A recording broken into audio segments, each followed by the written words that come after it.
Praise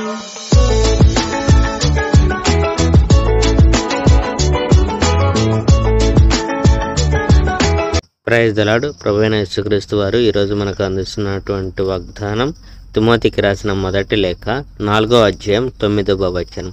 వాక్యము నమ్మదగినదయు పూర్ణాంగీకారమునకు యోగ్యమైనదై ఉన్నది. దొంగ పండితులు చివరి దినాల్లో కొందరు విశ్వాసాన్ని వదిలి మోసగించే దెయ్యాల బోధల్ని అనుసరిస్తారని పరిశుద్ధాత్మ స్పష్టంగా చెప్తున్నాడు. దొంగ మాటలు చెప్పేవాళ్ళు దొంగ ఉపదేశాలు చేస్తారు. వాళ్ళ అంతరాత్మలు మొద్దుబారాయి. అలాంటి వాళ్ళు వివాహం చేసుకోవడం తప్పని, కొన్ని రకాల ఆహారాలు తీసుకోకూడదని బోధిస్తారు. కానీ దేవుడు అన్ని ఆహారాలు తినడానికే సృష్టించాడు.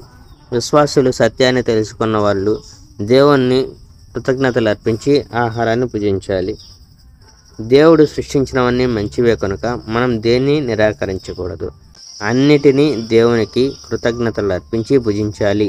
అవి దేవుని వాక్యం వల్లను ప్రార్థన ద్వారాను పవిత్రం చేయబడినాయి.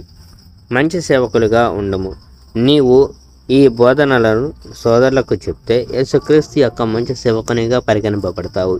నీవు విశ్వసించిన సత్యాలను, సుబోధలను నీవు అనుసరిస్తున్నావు కనుక నీకు అభివృద్ధి కలుగుతుంది. ఆత్మీయత లేని కాకమ్మ కథలకు, ముసలమ్మ కథలకు దూరంగా ఉండు. భక్తితో ఉండడాన్ని అభ్యాసనం చేయి. శారీరక శిక్షణ వల్ల కొంత ఉపయోగం ఉంది. దైవభక్తి వల్ల ప్రస్తుత జీవితంలోనూ రానున్న జీవితంలోనూ మంచి కలుగుతుంది కనుక అది అన్ని విషయాల్లో ఉపయోగపడుతుంది. ఇది నమ్మదగిన విషయం, సంపూర్ణంగా అంగీకరించదగినది.